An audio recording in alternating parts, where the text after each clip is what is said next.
Good afternoon. I welcome all the participants to this program on GST today. I recognize presence of WRC Chairman CA Manish Gadia, WRC Vice Chairperson CA Drushti Desai. I also have with me CA Umesh Sharma. Then I have today's learned speaker CA Gautam Lat.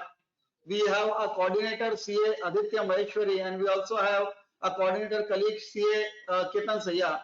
I welcome everyone. I welcome all the participants to this program today. Friends, first I request everyone to place your hand on your heart for the ICI motto, please.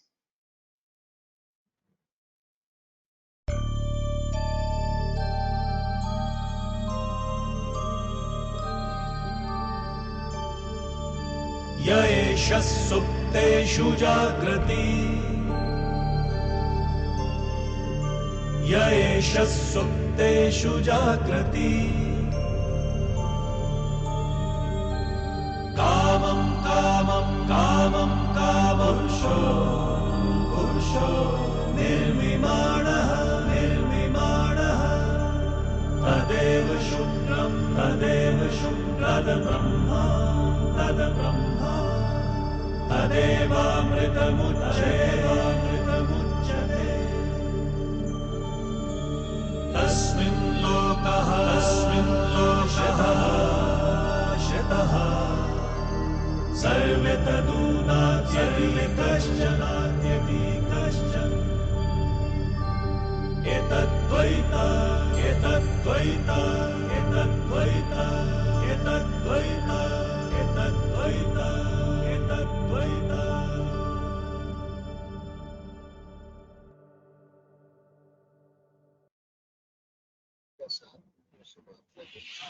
Thank you. Again, I welcome all the members. Some have joined in the last few minutes to this lovely program today on GST. And I now request my colleague in Regional Council, CEO Umesh Sharma, to please say a few words about the program and his opinion and views to the members. Umesh bhai, over to you for your welcome address. Yes. Thank you, Murtuza bhai. Welcome to all the participants for this discussion and deliberation on GST refund and exports issue by young and dynamic speaker CA Gautam Lat, and I also recognize the presence of Aditya Maheshwari, the coordinator for the today's session, and Vice Chairperson Drushti Desai ma'am, and all the participants. Very good evening. We are traveling, but in this traveling also we are learning a lot, and the learning continues in the life of a CA. So wherever he goes, he learns, and today we are learning GST, refunds and exports. So under Indirect Tax Committee, being chairman of this committee, I am very happy and delighted to convey you all that we have published 7 publications till the date, and hats off to the dedication and guidance and the commitment of our chairman Manish Gadia sir, who is there always behind us as a guiding force in indirect taxes. And we thanks to all the writers who have contributed for this book. These books are available on the website of WIRC in the ebook form. It is freely viewable.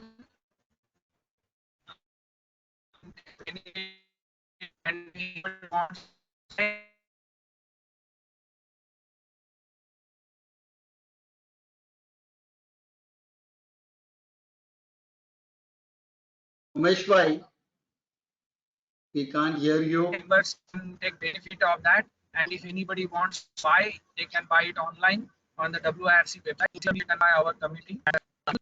Hello. Hello. Murtuza bhai? Yes, go ahead. Yeah, sound is. So I now. Okay, go. After traveling, there is some technical issues, but now I hand over the charge to Murtuza bhai Over to you, Murtuza bhai. Thank you, Correct. Umesh bhai. Ketan Thank Saiya you. ji. Congratulations, Umesh bhai, for all the good work. So many publications, so many sessions, and really excellent work under your leadership as chairman of the Indirect Tax Committee. Thank you very much for all the good work. I also recognize presence of coordinator colleague CA Ketan Saiya. Welcome, Ketan bhai. Now I request WRC chairperson CA Drushti Desai to please address us. Drushti madam, over to you.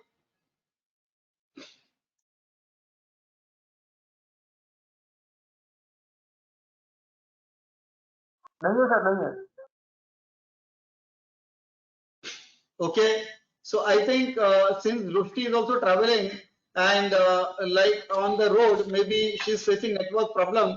But whenever like towards the end, if she joins in, we'll also listen to her. So in the meanwhile, let us proceed ahead. And now I request C. Aditya Maheshwari to please introduce our today's speaker, CA Gautam Lad. Aditya, over to you. Yeah.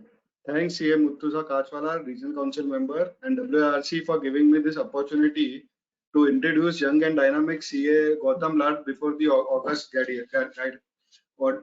audience. CA Gautam Lad is a qualified CA and partner with ERA and Associates with over 8 years experience of in the field of indirect taxation. He has prepared various representation to the government on key industry issues, including representation to Parliamentary Select Committee on GST. He also has developed various tech-based solutions relating to GST. He is a core member of Indirect Study Group of WRC of ICAI since last 2 years. He is the founding member of Young Chartered Accountant Connect. He was elected as Secretary Vikasa, WRC Vikasa in 2011-12 and was nominated for GST and IDT Committee in 2020-21 and Digital Transformation and Technology Committee in 2019-20 at WRC of ICAI. He is a regular speaker at various study circles on GST and also contributed in various publications, including the WRC reference. With this brief introduction, I will request CA Gautam Lad to take over the proceedings already. Thank you. Thank you, Aditya, for such a great introduction. So let us proceed. First of all, I would like to thank WIRC, Murtuza bhai, Manish ji Gadia, and Umesh ji Sharma are here, and Ketan Saiya and Aditya Maheshwari for giving me the opportunity and sharing my views on refunds on exports, GST refunds on exports. So we'll quickly move towards the session.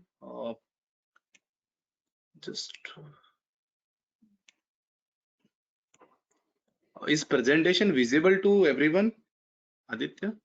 Not yet. Not Mishra ji? Yeah, no, we can see. no. You can see it now. It's visible, right? No, still not. The first page, title page. Yeah, now it is. Okay, thank you. So we'll quickly start. So today we are going to cover what is, we are going to understand the macro understanding of the refund, why refund is needed at first place in GST, and then we will quickly see that, what kind of refunds are there, and then we'll discuss in detail how to get all kind of refunds, what are the challenges, what are practical issues which generally as a practitioner or as an industry, as a CA working in GST area, what we face day to day and how to resolve that issues. And then we'll discuss few amendments which has been passed by the GST Council or state authorities and various circulars which have been issued in the recent past. So friends, there are majorly two types of refund which are there. One is when you pay the GST on export and you claim the refund, and the second one is accumulated GST credit refund on the export of goods or export of services. So let's see why refund is needed. So as a country, to prosper, any country, whatever, in whenever, whichever country we see, if you see the link, growth of that country is directly related to the export or export earnings which we have. So for a country like India or any other country, the exports are very essential to grow their GDP or grow their business houses or give the employment. So every country wants to do export and generate maximum foreign exchange which is available. and thereafter, so in the recent years, companies have started exporting, and there was a treaty, different arrangements between the countries, how to do the trade, what are the trade facilitation measures, and then they have signed various treaties and various conventions. So one of the basic key of exporting any goods and services to any other country from India is that only goods and services to be exported, no duties and taxes. So for example, if I'm exporting anything, for example, this laptop, so what is to be exported is only this laptop, not the embedded tax and duties into that laptop. So that will ensure that exporter from India will get a level playing field outside India. Suppose if I am exporting these goods to US, okay, and if the government is supporting me, giving the benefit of duties and taxes which I have incurred at the time of purchase of this laptop, or purchase of articles of this laptop or accessories of this laptop, so I can sell it a competitive price in US or in any other country, and I'll have an advantage because there is no tax cost is involved. So the countries monitor, so India as a country monitor their exports through various regulations. So one is the customs. We all know that there are export duties are there on certain exports. There are different procedures laid down. Then they regulate through FTP, foreign trade policies. A lot of benefits are being given under foreign trade policies, being from advance authorizations to MEIS, SES. Now they have discontinued the MEIS, and now we are moving towards RODTEP scheme. And then there are various WTO regulations. So whenever there is a cross-border transaction is happening, the countries are regulating those transactions through various piece of legislation. But the basic idea is to only export goods and services, not the duties and taxes, or give the relief at macro level to the exporters so they can have a competitive price, and accordingly the country can generate more and more exports, and ultimately it will help to generate employment, or it will help to increase the GDP of the country, or increase the cash inflow of the country, foreign exchange flow of the country. So that is the basic idea and macro understanding of the why there is a refund or why there is a benefit needed on exports. Now the questions come, since can government arbitrarily give certain benefits to increase the exports? So I have attached a script from a newspaper, which says that India loses export incentive case filed by US at WTO. So when India has introduced FTP, and through FTP, when they have introduced MEIS scheme, this script or scheme, this has been challenged by the US at WTO forum, and that is also one of the major reason that we are moving towards RODTP instead of MEIS. So the idea is that a country cannot arbitrarily give the incentive, so it has to be regulated. They cannot give the incentives more than what has been actually incurred. So whatever incentive countries are giving, it has to be substantiated at global forum. They cannot arbitrarily give the incentives.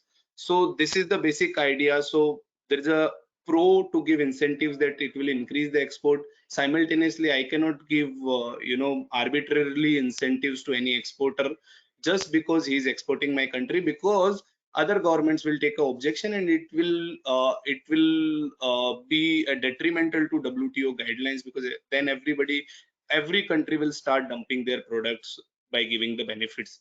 So this is the basic idea. Now moving towards our today's subject, with this macro understanding, that we understand from this discussion that the benefit has to be given to the exporters.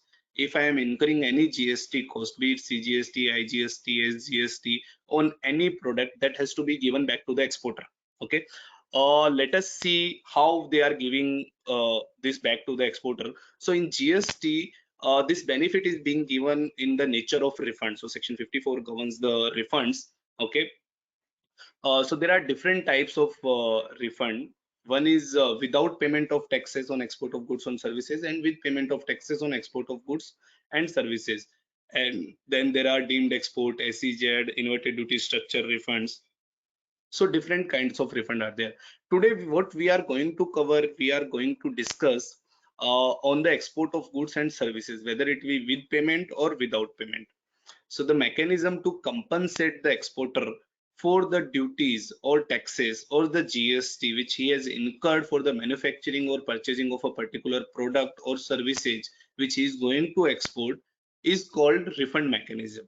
Okay, so refund mechanism, the government is saying that there are two options which is available. One is that you pay the taxes and you claim the refund on export, and the second option that you don't pay any taxes, okay, and whatever expenses you have incurred or whatever taxes you have paid, whatever GST you have paid at the time of purchase or at the time of inward supply, you claim as a refund.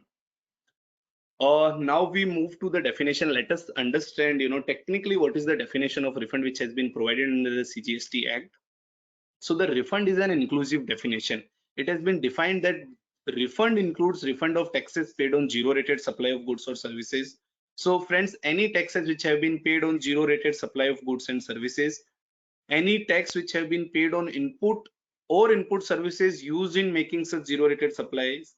So we discussed that either I am paying taxes on zero rated supply, or either I am incurring taxes or I am paying GST on inward supplies which I am using to provide those zero rated supplies or doing those zero rated supplies.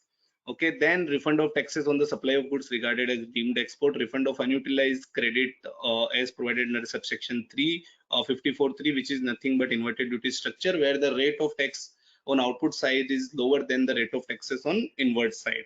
So we will be discussing today the first 2 points or first 2 cases of the refund. So both the cases mentioned the zero rated supplies. So let us understand what does zero rated supply means. So zero rated supply is a concept which has been defined under IGST Act. Section 16(1) of IGST Act talks about zero rated supplies. It says that export of goods and services. So zero rated supply has two parts. One is export of goods and services, and the second is export of goods, supply of goods or services to the SEZ unit or SEZ developer. Okay. So these two cases, these two type of transactions will be considered as zero rated supply. Okay, now we go back to the definition of refund. If I am paying any taxes on these two supplies, I would be eligible to claim the refund of it. That is being mentioned in the first para of refund. If I'm paying any taxes on input and input services which I am using to provide these zero rated supplies, be it export of goods or services, be it supply to SEZ unit or SEZ developer, I am entitled to claim the refund. That is what we understand from the definition of refund, and that is what we understand from the definition of zero rated supply. So now one question come to mind, that is there any difference between zero rated supply or exempt supply? So friends, so zero rated supply is a concept when there is no ITC blockage. Whatever I am paying on my input services or inputs, okay, I'll claim as a refund. Or whatever tax I am paying on this particular supply, the government will give me as a refund subject to certain conditions, obviously. Exempt supply, so to give an example, we all have heard there was a lot of debate going on that COVID medicines are not GST exempt. There was a levy of GST on COVID medicines, and there was a lot of argument, chaos was going on news channels. And then our honorable FM Nirmala Sitharaman has to do a press conference to make the make people understand that if she exempt the medicine, it will be more costly than what is it today.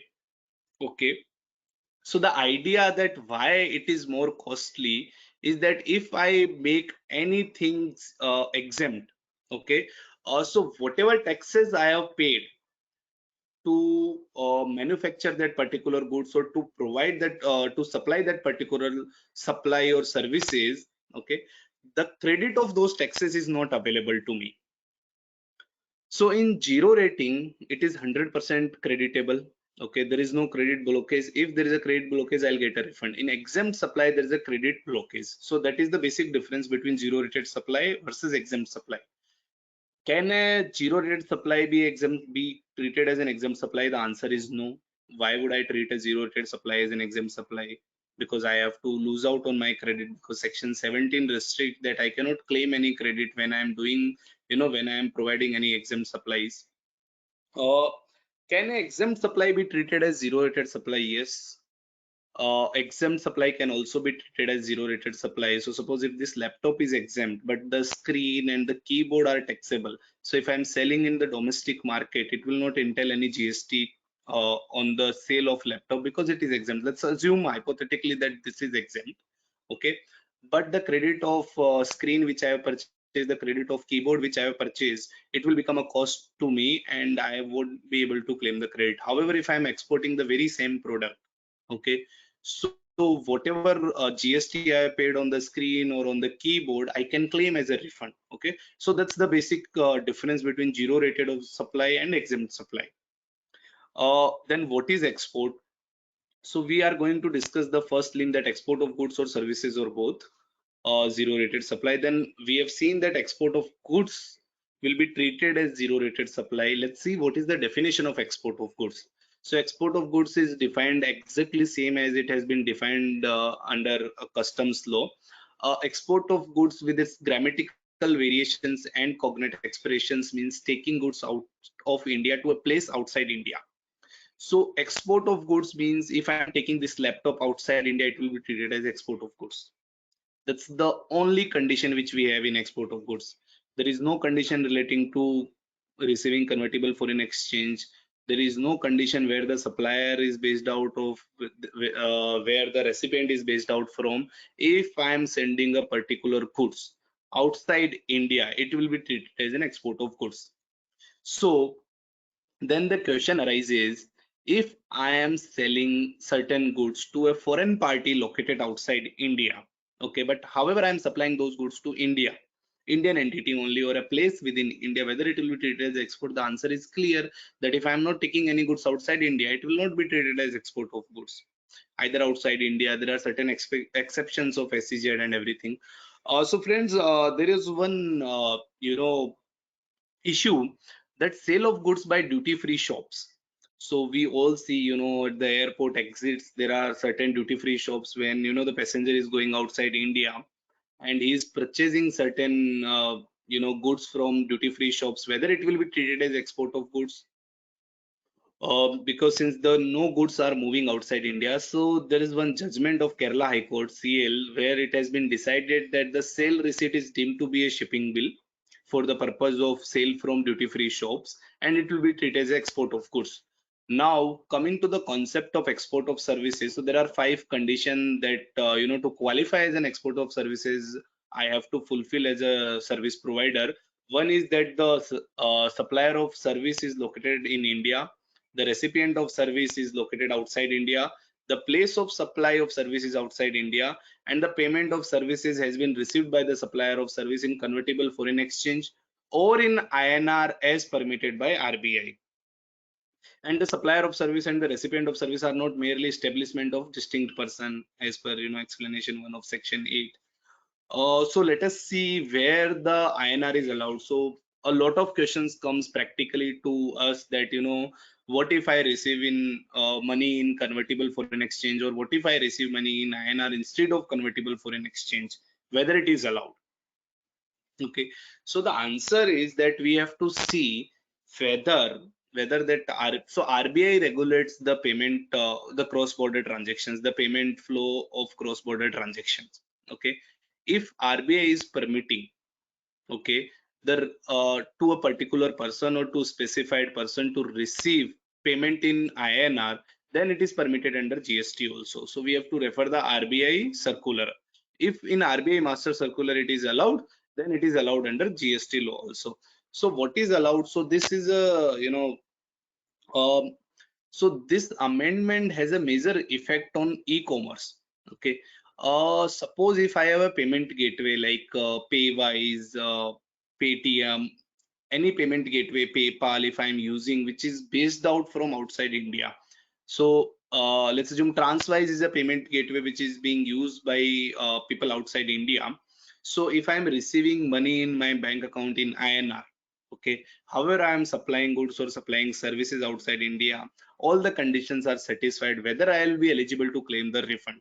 Okay, so there is a circular of RBI where it has been explained that if you are receiving money of a foreign agent through through his Vostro account or designated agent through his Vostro account, it will be permissible. So how to get the FIRCs? So for when you go for the refund, there is a practical issue that you have to submit the FIRCs.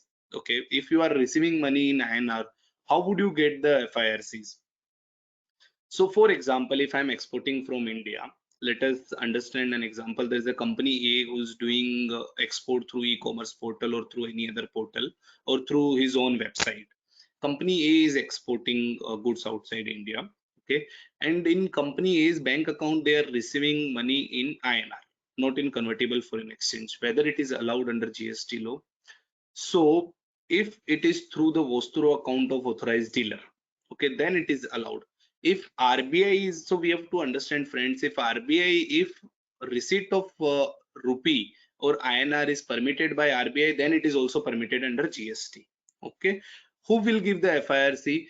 So the bank account which Transwise or any other authorized dealer is maintaining in India, that bank, suppose I am receiving in Yes Bank and my Transwise bank account is in Citibank. So Citibank will issue an FIRC that I have received this much foreign convertible exchange, and accordingly on that basis you have to file the refund claim. So that's how this entire process work. I think at the initial phase of GST refund we have struggled a lot to identify how to take care of it. So now the process is smoother and the officers are accepting these things. So let's see what are the options available. As we already discussed, the first option that I don't pay any taxes, I do the export under LUT and I claim the input side refund.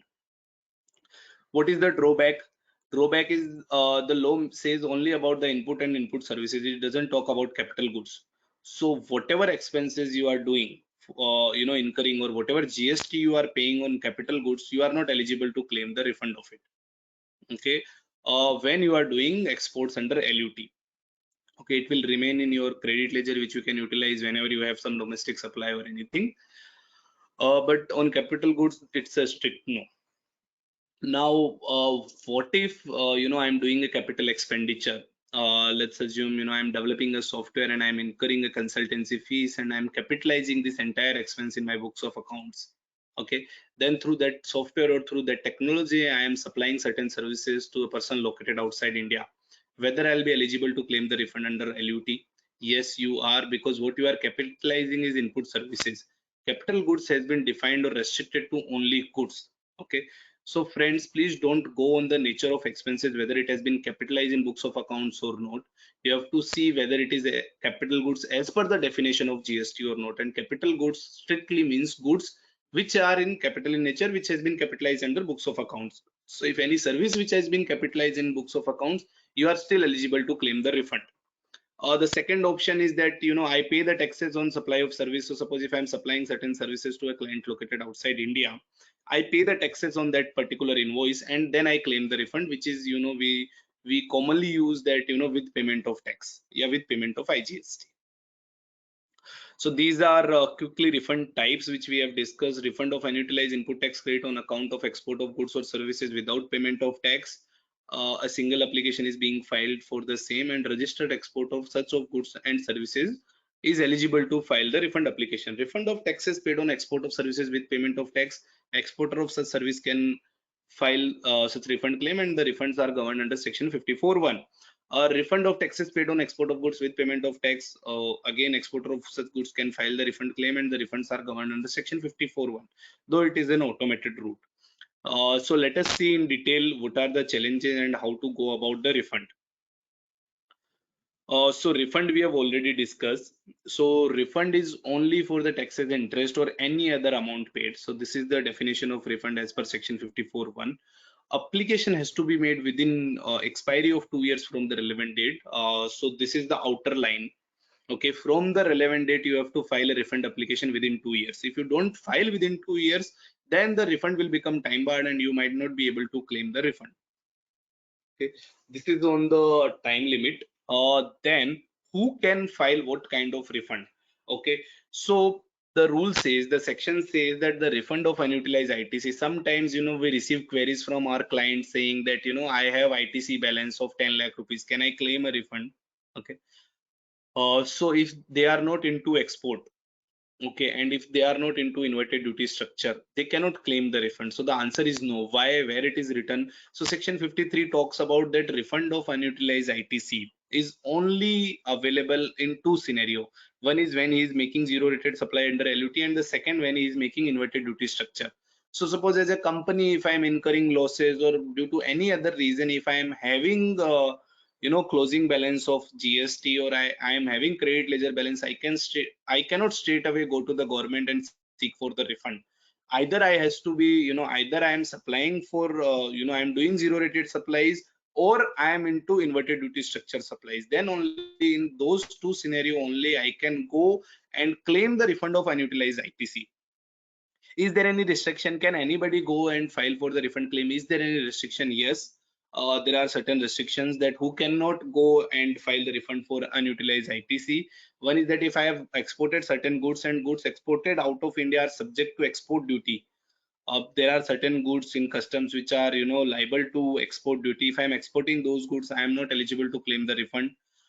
If the amount is less than 1,000 rupees, I am not eligible to claim the refund. If I have claimed the drawback, so friends, this also has been issue of various litigations. A lot of litigations has happened in the past around that if I have claimed a drawback, I cannot claim the refund. Okay, and then there are a lot of circulars, amendments, decisions have been in the favor of SSC. We'll discuss quickly one of those circular, that what is that. And then supplier claim refund of IGST paid on such supplies. So suppose if I have claimed, I am doing export of goods, I paid the taxes. Okay, even after paying the taxes, if any closing balance is lying, can I claim the refund of it? The answer is no. If I have paid the taxes on my export of goods and if I have claimed the refund of it, I am not eligible to claim the refund of unutilized ITC. So this is also a restriction under section 54(3). Drawback of, so earlier what happened, in at the earlier days of GST, there were two rate of drawback.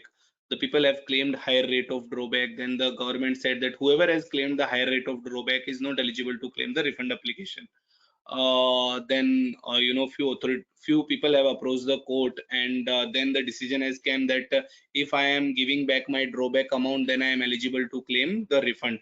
Then a circular has come, circular number 125, which says that if I have claimed the drawback of custom duty, import duty, which is the scenario today, that I'm only getting drawback of custom or import duties. If I have claimed the drawback relating to import duty or customs, then I am eligible to claim the refund, because I have not claimed the drawback of IGST, CGST or SGST. If then the circular further has, further clarified that if I have claimed the drawback of central taxes, so in certain cases, when I am using petroleum or I am using fossil fuel or some certain products where, central taxes, excise duties are there, and if I'm claiming the drawback of those central taxes, still I shall be eligible for the refund on account of state tax. Okay, so this is the very welcome clarification which has settled all the litigations relating to this issue. And now the more or less the positions is settled that if I have claimed the drawback relating to central taxes, I can still go for the refund of state taxes. If I have claimed the drawback relating to only customs, I still can file for the drawback of GST, entire GST. Then let's see IGST paid on export of goods. How to claim the refund of IGST paid on export of goods? Friends, this is the simplest manner, simplest application where you have to do bare minimum to file the refund application. And believe me, this is the most, beneficial manner, or I would say most easy manner to claim the refund on export of goods.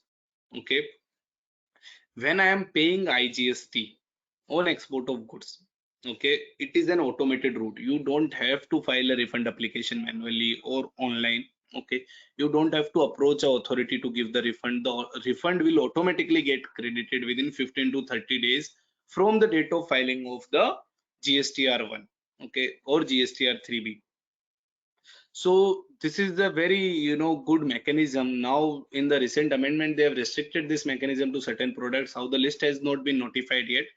Till date, we can claim this refund route, or we can use this option for all the refunds, or for all the export of goods which we are doing. We can pay the IGST and claim the refund. First of all, this is only for the goods, not applicable on services. Services, you still have to file a separate application and claim the refund. This refund is granted by the custom authorities, not by the GST authorities. Okay, and there is no separate application. The moment you file the shipping application, that's as per rule 96, the shipping will filed by the exporter shall be deemed to be an application for refund. So you don't have to file a separate application, RFD1, RFD1A, anything you don't have to file online. Okay, the moment you tender a shipping bill, it will be treated as a deemed refund application, subject to that you have filed your GSTR 3B, or your shipping line which is carrying the goods have filed the export departure manifesto or EGM. Okay, those are the two conditions which you have to fulfill. If the EGM have been filed or departure manifesto have been filed, and you have also filed the GSTR 3B, you are eligible to claim the refund under this route. So how this route will work? The first of all, you do the export, you file the shipping bill, you perform all the export procedures as laid down under Customs Act. Then at the time of filing, there is a table 6A in GSTR1. You fill those table 6A when you file the GSTR1, and then you file GSTR3B. In GSTR3B, you mention in 3.1B that this is the zero rated value, this is the IGST amount which I am going to pay. What will happen? The portal will automatically compare GSTR1 and 3B. If the amount you are paying or amount which you have paid is equal to or higher than what you have mentioned in GSTR1, the portal will automatically transmit your invoices to IceGate. Okay, then what IceGate will do? IceGate will do a matching. Since you are let's assume you are mentioning ki I have exported this invoice, this is the date of invoice.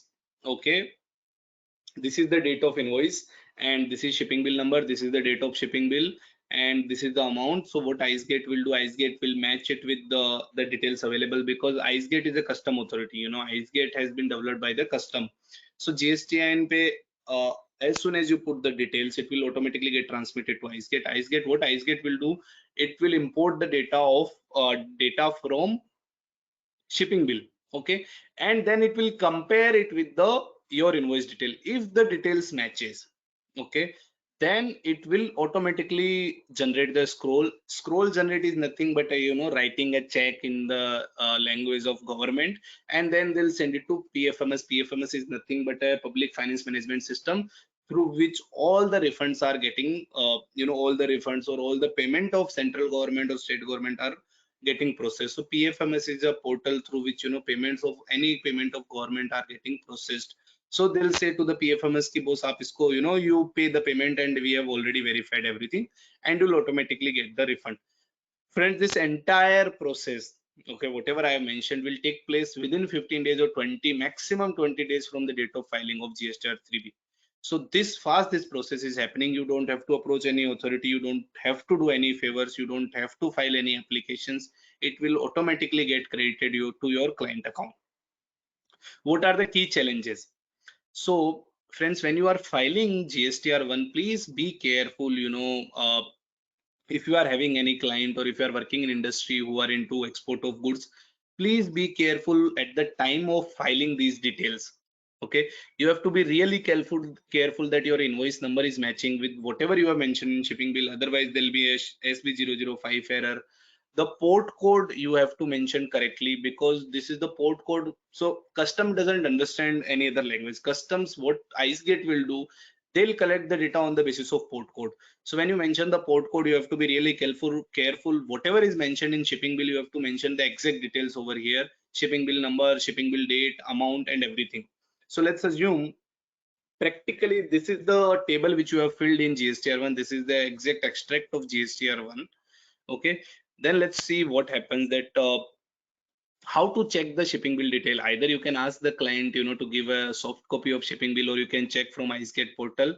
I have given the link of it, how to track the shipping bill. You can track the shipping bill over here, you can get the details. Then once you file those return, in refund section, in services refund section, there's a track status of invoice data to be shared with IceGate. If you go there, in March, suppose we have filed, so this is the invoice we have filed, you'll automatically see that this invoice has been transmitted to IceGate. Okay, if there is any error, either shipping bill detail or port code is missing, it will not get transmitted, it will show over here, okay, that the invoice is not being transmitted. And then what you have to do, then you have to make the amendment and put the correct shipping bill detail, correct correct port code detail. Okay, then only the invoice will get transmitted. Without port code detail or shipping bill detail, the invoice will not get transmitted. So you have to fill certain detail. Okay, so the claiming refund of IGST paid on export of goods is entirely dependent on this table. So at the time of filing of GSTR1, we have to be little careful. If we file the GSTR1 carefully, friends, you will not face any hurdle relating to this type of refund. Okay, just be doubly sure whatever details you are putting, it has to match with GSTR1. If it has to match with shipping bill, sorry. So in shipping bill, if the invoice number is 001, you have to mention 001. Okay, exact port code you have to mention, the data will automatically get transmitted and you'll get the refund. Then what will happen after that? So this invoice has been transmitted to IceGate, then IceGate will do the checking. So if it matches, then it will generate a code of SB00, means successfully validated. Then there are certain type of errors, 1, 2, 3, 4, 5. If there is an invalid shipping bill detail, EGM not filed, GSTN mismatch, you have mentioned a wrong GSTN number or different GSTN number in shipping bill, then record already received and validated, you have done a double entry, invalid invoice number, gateway EGM not validated. So these type of errors which will be there, so you have to follow up with the respective team. If EGM is not filed by your shipping line, you have to follow up with your exporter, your shipping line or logistic partner, that boss, you have not filed the EGM, my refund has been delayed due to this, so please file the EGM. Once he filed the EGM details, you'll get, your invoice will automatically get validated and you'll get the refund.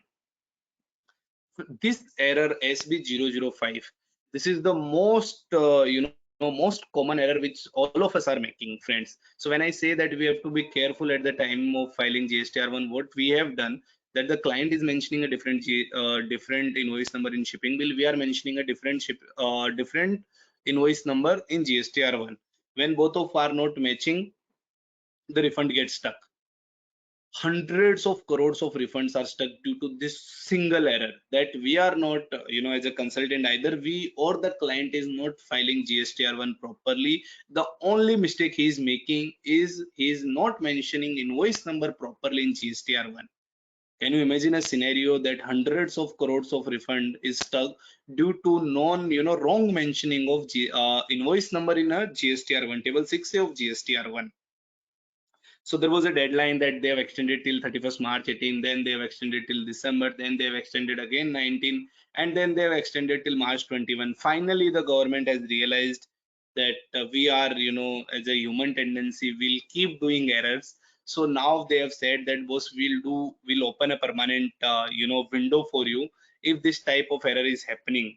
Okay, earlier what we used to do, that we have to file a concordance table to the port.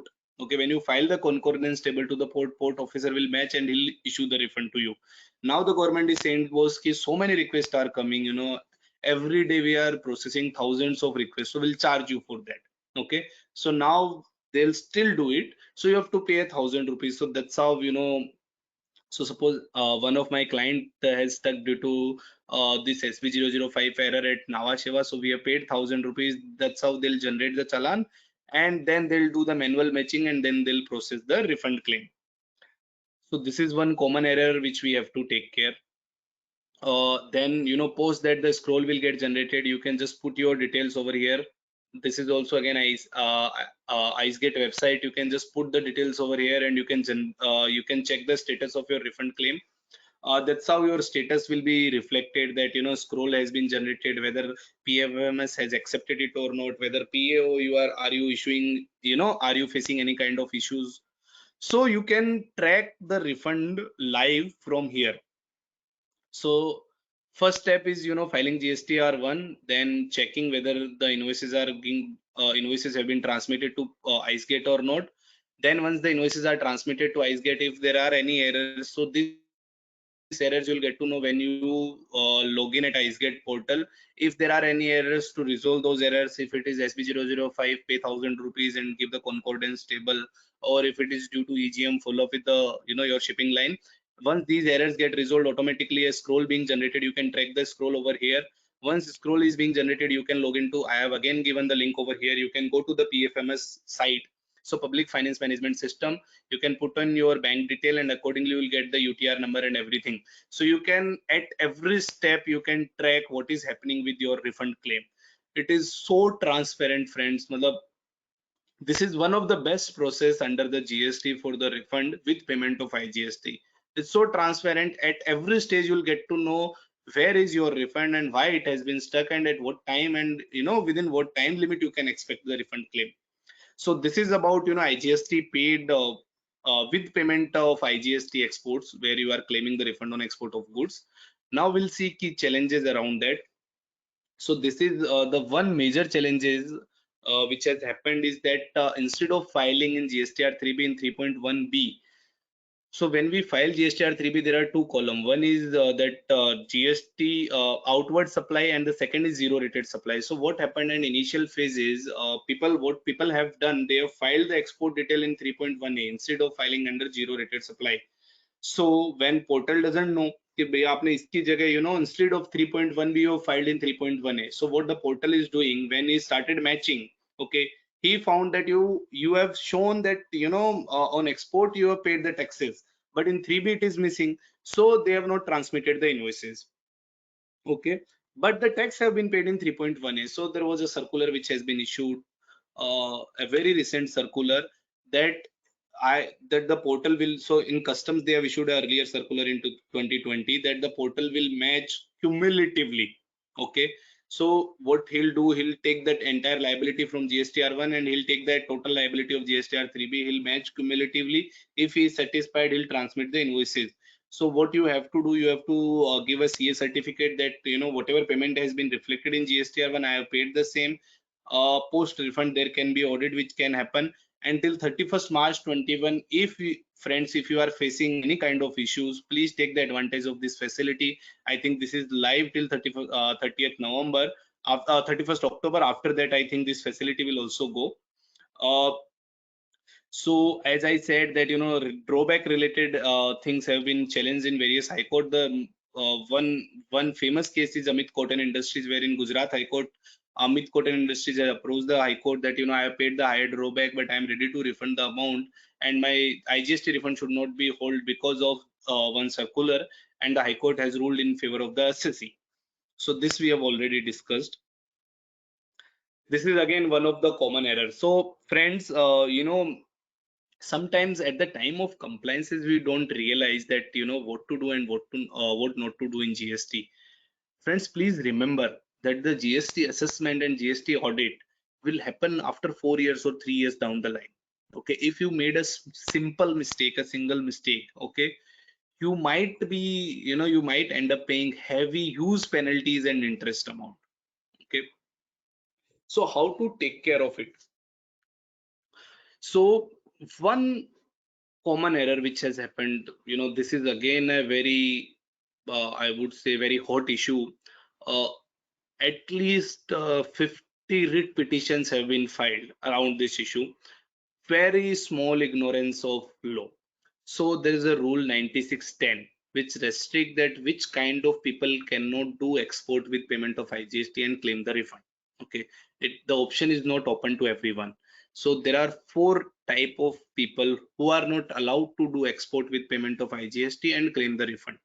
Okay, one is that if I am receiving goods from deemed export, if I am receiving as a deemed export benefit, if supplier is claiming deemed export benefit and I am procuring, I cannot do export with payment of IGST. If I am receiving goods as a merchant exporter, if supplier is sending me charging the goods 0.1%, I cannot export with payment of IGST and claim the refund.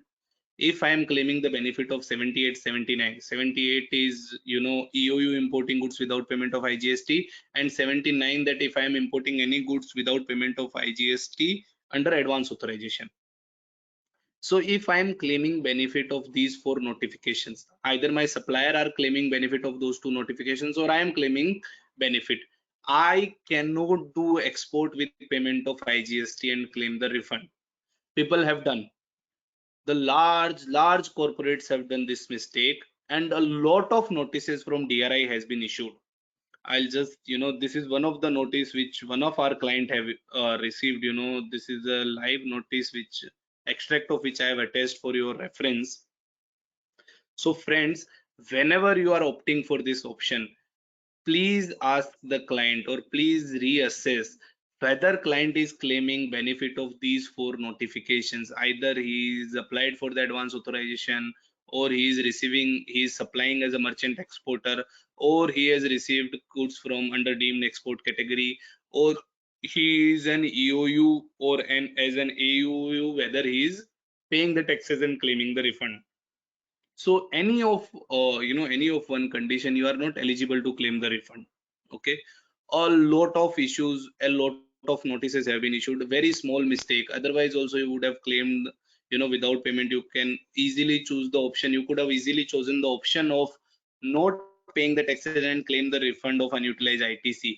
But a small mistake or small ignorance of law, that you have paid the taxes and claim the refund, and you have not read the rule 9610. I think it will take at least 2 years to settle down, and the things will go to apex court, because the department is saying that you are not eligible as per rule, so which is the fact. And the companies are saying that anyway we were supposed to get the refund, so instead of that option we have claimed this option, so it should be an avenue neutral transaction. So that's how people are defending at different stages. And this is also a retrospective amendment, but the retrospective amendment has been challenged by Cosmophils in Gujarat High Court, and Gujarat High Court said that you cannot do such kind of amendment retrospectively, where people were not aware whether they are doing export with payment, whether they are allowed to do export with payment or not. So this is also a retrospective amendment which has been done recently in lockdown.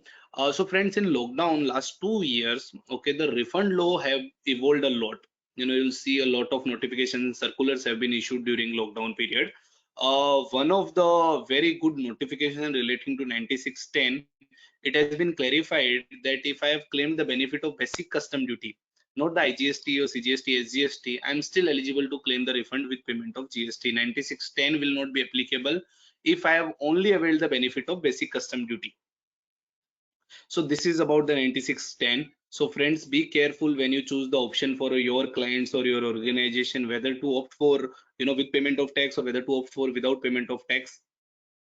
Okay, so when you opt for without payment of tax, you are not eligible to claim the refund of ITC on capital goods. If there is an export of export duty on your export of goods, you are not eligible to claim. Similarly, when you are doing with payment of IGST, okay, you are not eligible to claim the refund of with payment of IGST if you are barred by 9610, if you are availing the benefit of those four notifications we have just discussed. But you are eligible to claim the refund of capital goods ITC. You can claim as ITC, you can utilize for the payment, and you can claim the refund. So it depends on the scenario, on the person to person, on your client to client, how you are advising, what type of business he is into, what type of ratio is there, whether domestic is more, uh, whether exports are more. So accordingly you have to take a call that which option to follow. Now sometimes the questions comes, can I do both? So suppose if I am removing 5 shipments, can I remove 2 under LUT and 3 with payment of GST? Is it allowed? Yes, friends, it's allowed. There is no restriction under GST law. You can very well do that. Subject to that, you have to file LUT before. Okay, LUT has to be filed at the start of the year. You can very well do that. Now, after IGST paid on export of goods, let's see accumulated refund of accumulated ITC.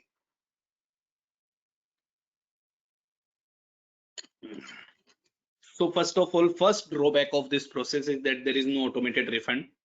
You have to file an application. There will be officer who will be assessing that that application, and then he'll process the refund claim. What is the requirement? The basic key requirement that you must have filed the LUT under rules 96A. So आपका LUT file किया हुआ होना चाहिए. If you have filed the LUT, you can do the export without payment of tax. There will be an accumulation of ITC which you can claim as a refund under this provision. Okay. So when we file the LUT, again friends, please be careful. We every year we are filing the LUT for client or for our organization, but we have to see that what we are writing in the LUT. Again, I might be repeating myself, friends. We are not realizing those mistakes today. Believe me, the assessment and audits are going to happen after 2 years, 3 years down the line.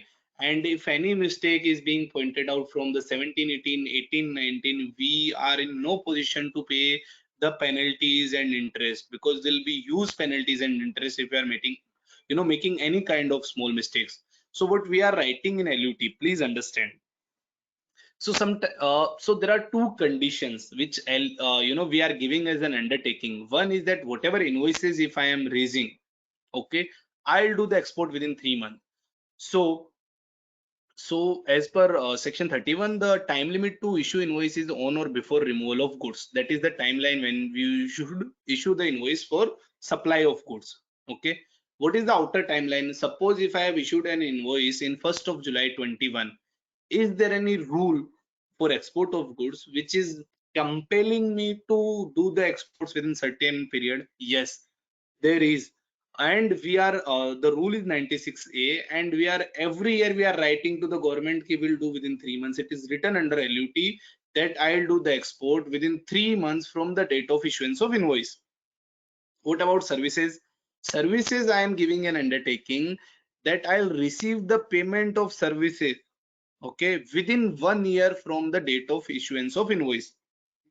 These two undertakings I am giving. When I say to the government, I approach to the government. So friends, please understand that technically zero rated supplies are taxable. Okay, the government has given a benefit that you don't have to pay the taxes, you can do the export under LUT. What are the conditions attached? There are two conditions attached, that if I am doing export of goods, I have to do the export of goods within 3 months from the date of issuance of invoice. The second condition is that if I am doing export of services, I have to do export of services, okay, and I have to collect the payment or convertible foreign exchange or INR wherever permitted by RBI within 1 year from the date of issuance of invoice. So these two things we have to be careful while we are advising to the client of LUT option. That boss, agar aapne aaj invoice raise kar diya, you have to mandatorily do the export within 3 months from the date of issuance of invoice. Okay, what if you don't do that? Then within 15 days you have to pay the IGST, because government is saying otherwise IGST was applicable on this transaction. I am giving you a benefit कि आप ये process follow कर रहे हो, that is the reason I am not collecting the IGST from you. So if you don't do the export within 3 months from the date of invoice, or you don't collect the convertible foreign exchange within 1 year from the date of issuance of invoice for service, you are supposed to pay the IGST within 15 days along with the interest. Okay, so this is the provision 96A which we have talked about. Now, since start we are giving an emphasis for export of service that we have to recover the money. Export of service will only qualify as export. A supply of service will only qualify as export of service if I am receiving money in convertible foreign exchange. So the condition is always attached to the receipt of money. Okay, is there any condition relating to export of goods also that I have to receive in a certain period? So friends, till last year there was no condition that you have to receive money for export of goods within certain years. Again, there are a lot of cases happened of fake invoicing. People have exported certain goods and they have not realized the money. 2 rupees of product have been exported at 200 rupees. They have claimed the refund of fake invoicing. They have not realized the money or sale proceed, and the companies have been shut down. So in GST law, there was no provision relating to realization of export proceed. In FEMA RBI, it was there that you have to collect the money in a particular period. But in GST law, there was no provision that the GST authority can recover the refund amount. Okay. So they have introduced again in the lockdown last year in March 20, they have introduced the rule 96B. Rule 96B says that if you have claimed the refund of either unutilized ITC or IGST paid on export of goods, so any type of refund, if you have claimed on export of goods where export proceeds not realized within the time specified under FEMA, you are supposed to pay back along with the interest. If you don't pay back, what will happen? The recovery under section 73, 74 will be initiated against you and penalty can be imposed. So this is the provision. So in GST law, export of service, we were always checking whether I have to receive money in convertible foreign exchange, then only it will qualify as export of service. That was the precondition. In export of goods, there was no condition earlier. From last year, they have introduced a condition, and this is the post-export condition, that if you are doing export of goods, you have to receive the money within the time limit specified under FEMA. So the time limit under FEMA is 9 months, and recently due to COVID, they have extended it to I think from July 20. So the exports made till July 20, they have extended the time limit to 15 months. Okay, so this is the time limit under FEMA. So within that time period, you have to recover the money. So friends, please be careful wherever you know your client or your organization is doing exports to African countries or to any other countries where you know the payments are stuck due to some reason and you are not receiving within 9 months or 15 months, whatever you know FEMA timelines, you have to highlight it to the client that boss, you will be, if you have claimed the refund, you will end up paying refund along with the interest, and if you don't pay, a recovery can be initiated. So it is a very it is a very restrictive provision that you have to collect the money, otherwise your refund is gone.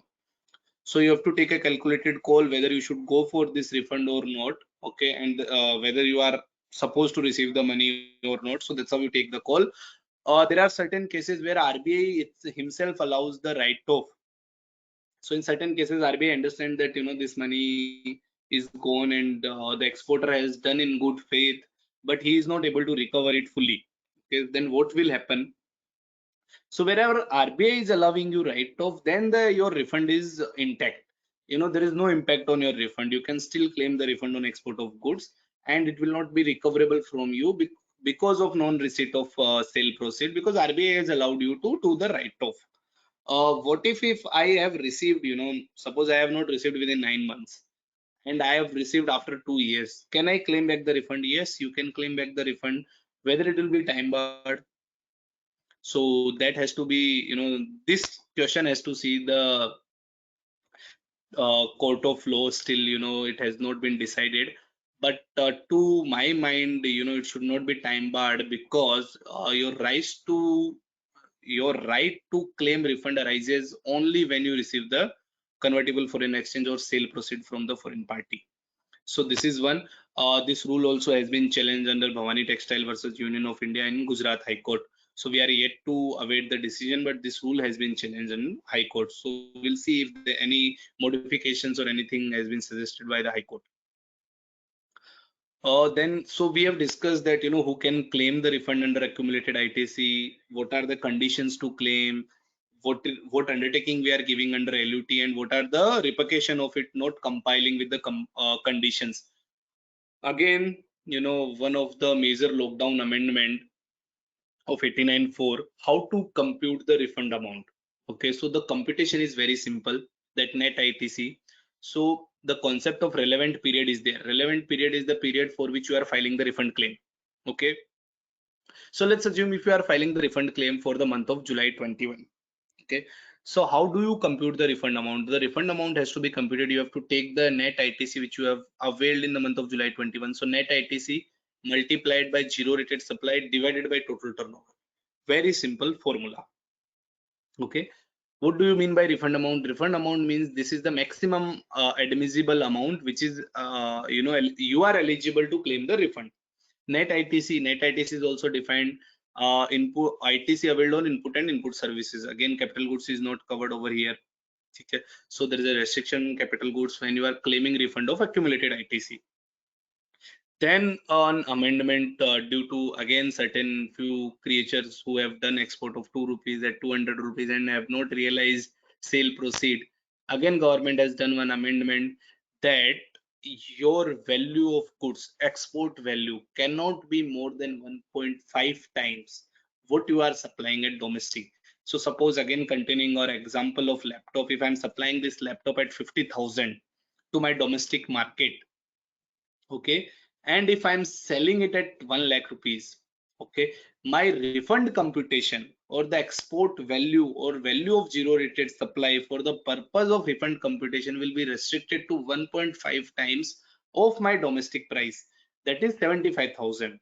Okay, does that mean I cannot sell it at 1 lakh rupees? No, you can sell it at 1 lakh rupees, 2 lakh rupees, 5 lakh rupees. Government has no issues around that. Okay, you can sell at whatever price you want. It is your commercial arrangement. There is no restriction under GST.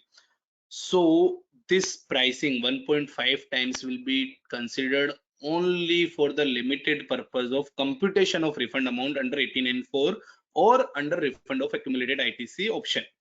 Okay, so this is about the turnover of zero rated supply of goods. What about turnover zero rate of supply of service? Friends, again, a very common mistake which industry has made in the past year, and now they are facing the repercussion when the audit or assessment is starting. So friends, see, the export of goods, it is on invoicing. Okay, if you raise the invoice, you have shown in GSTR1, you have paid the taxes, you are eligible to claim the refund. Subject to you have done the export, obviously you have to have shipping bill in your hand, other shipping bill and EGM, otherwise your application will not get processed only. What about services? Services, it says that aggregate payment received in relevant period, plus if you have received any advances for which you have supplied the services in relevant period, minus if you have received any advances in the current period for which you are going to supply the service. So net may, if I want to use some terminology, the export of goods are on accrual basis. As soon as you book for it, you can apply for the refund subject to the goods are actually exported. The service refund, okay, the refund on accumulated ITC on export of services are subject to realization. This refund is on receipt basis. Till the time you don't receive the money, you are not eligible to claim the refund. Okay, so suppose we'll see the we'll take few questions around that. So let's assume that invoice for export of service raised in January 21 and you have received convertible foreign exchange in April 22. How to file the refund?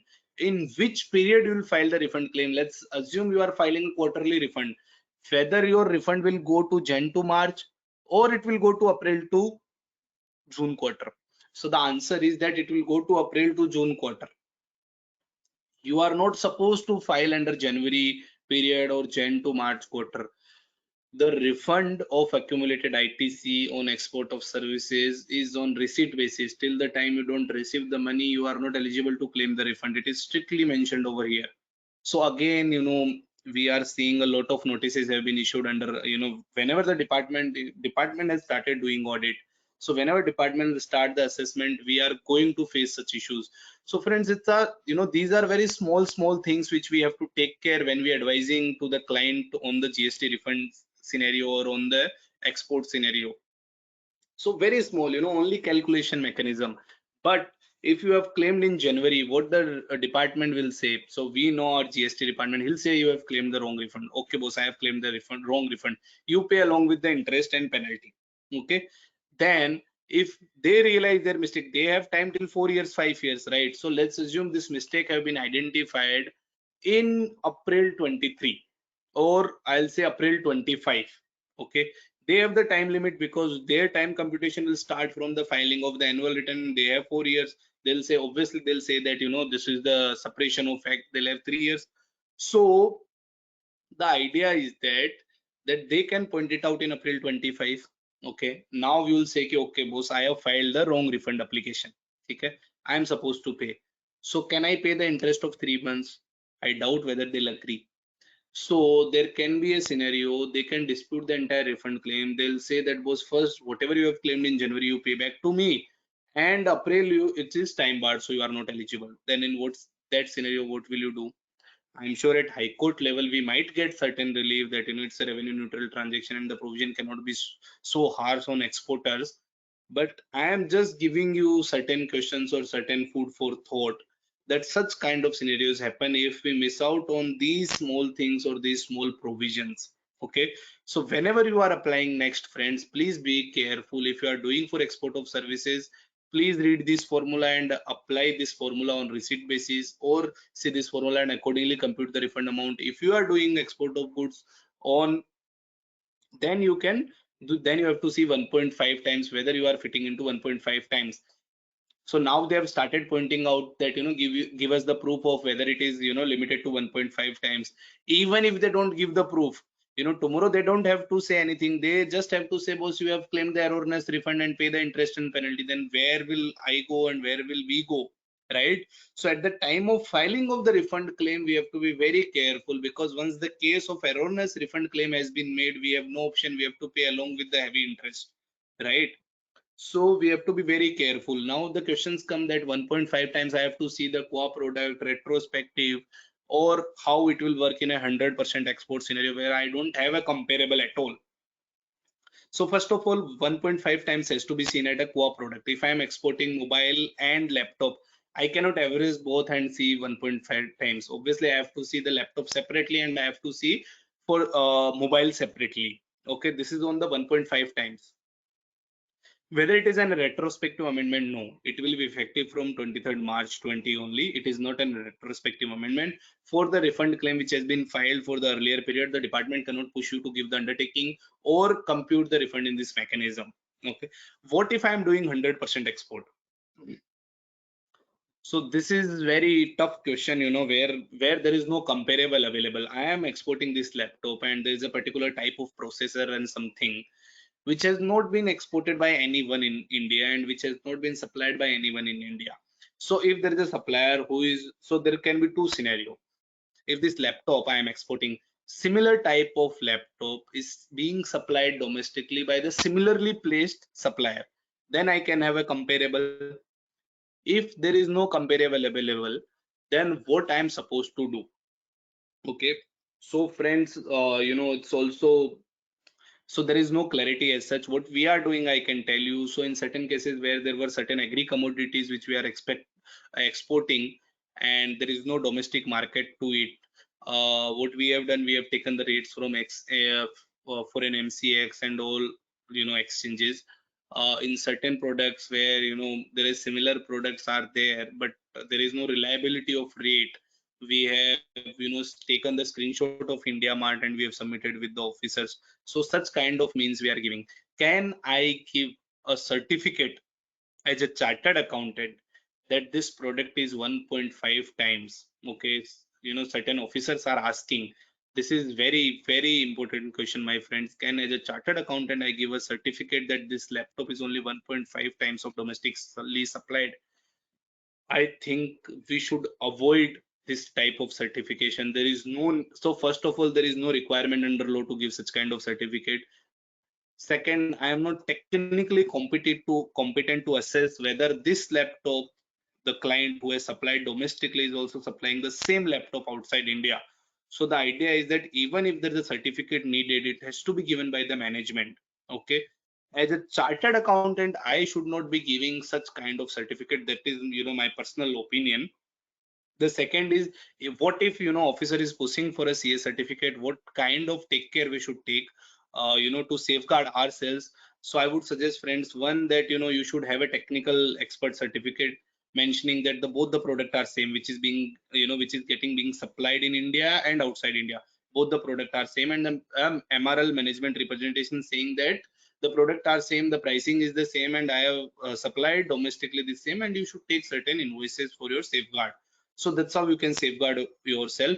However, there is no provision, you know, so initially in 2-3 months the officers have asked for these type of certificates, but I'm sure if you go and you convince them that there is no need of certificate, I am giving you management letterhead stating that, you know, whatever he is supplying is within 1.5 time. Okay, there is no need of CA certificate. So I don't think so the authorities can push for the CA certificate. But even if you are, if they are pushing and there is no option available to you, you had to give a certificate. I'm saying please take a proper care and take a certificate from technical expert, because tomorrow you cannot be in soup because we are not competent enough to assess whether this laptop which we are exporting and the laptop which we are supplying in India are same or not. Okay, so this is on the 89.4 part. The relevant period we have already discussed. Relevant period is defined as the period for which refund has been filed. Refund sequence, so the sequence is also been defined. First you have to claim the IGST, then you can claim the CGST. SGST equal to the extent balance available, and if CGST balance is not available, SGST is available, you can go to the SGST if your refund amount is getting permissible. Refund will be available to lower of 3. One is 89.4 formula. The second, obviously, if there is no closing balance, how would you claim the refund? So the closing balance at the time of filing the refund application, and the last one is the closing balance at the relevant period. So when you have done the export, so suppose in April 20 you have done the export, today you are filing the refund claim. Okay, so whatever closing balance was there, so what the so the portal will do lower of these three. One, will compare the 89.4 formula, whatever formula, you know, due to this 89 formula which we have discussed, whatever amount is coming. The second, what was the refund, what was the credit amount balance lying at that time, you know, in the month of April 20 when you have filed April 20 GSTR 3B, and the third when you are filing the refund claim as on 31st August, what is the closing balance of SANVIT ITC credit lying in your balance. So lower of 3 will be provided you as a refund. Now again, lockdown circular. So there is a lot of amendment which has happened during lockdown relating to GST refund. So this is one welcome circular. So friends, we have discussed that we have to restrict the value to 1.5 times. Let's assume a scenario. There are only two sale which has happened. Okay. One, I have sold this laptop at 50,000 domestically, and I have sold the same laptop at 2 lakh rupees to my export party. Only two transactions which has happened. Okay. Now initially when the circular was not issued, what the officers were saying that you have to restrict this 50,000 to 75,000. Okay, so what will your export of goods or zero rated supply value will become 75,000. Okay, what is your total turnover?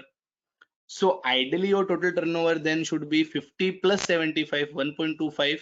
Then officers were saying nahi, आपका total turnover तो will consider 2.5 lakh only. So there was a huge, you know, because of this provision, the ratios are getting changed, and there was a huge negative impact on the refund amount. Okay, so then the industry has represented, and finally in March 21, after 1 year, they have issued this circular that if you are computing 75,000 for the purpose of zero rated supply, you have to take 75,000 for the purpose of total turnover. So the circular has clarified that your total turnover will be 1.25 rather than 2.5 lakh. Okay, so that's how we will compute the turnover. This is an extract. This is also an extract of this circular 147, which has been issued on 12th March 21.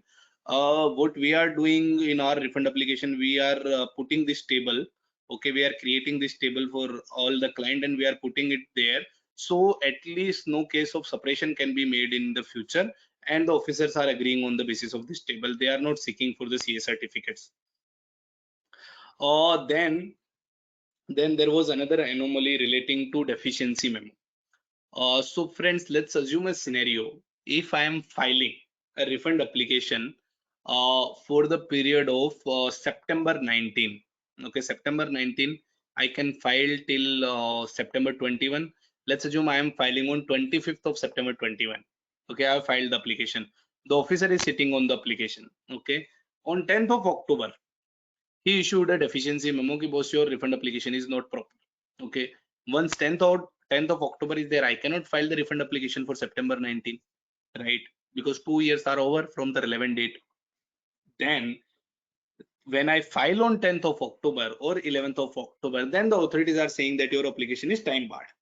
Okay, so this was a very, you know, I would say procedural issue in the entire process. So again, the government has, you know, the industry has represented to the government, again a lockdown amendment, and very welcome amendment. The authorities have said, now the government is saying that the period of those 15 days, okay, when you file the application, from the date of filing of the application till the time the deficiency memo is getting issued, this period will be excluded from the time limit of computation of 2 years. So suppose even if officer is sitting on this application for 2 months, 3 months, 4 months, as a assessee or as an exporter, I don't have to suffer because of this his delay. Okay, so this time period of 4 months, 15 days will be excluded for the purpose of computation of 2 years. And whenever he issues the deficiency memo, if again the very same day, if I file the refund application, or the next day I'll file the refund application, my application will not be time barred because the officer has taken time to issue the deficiency memo.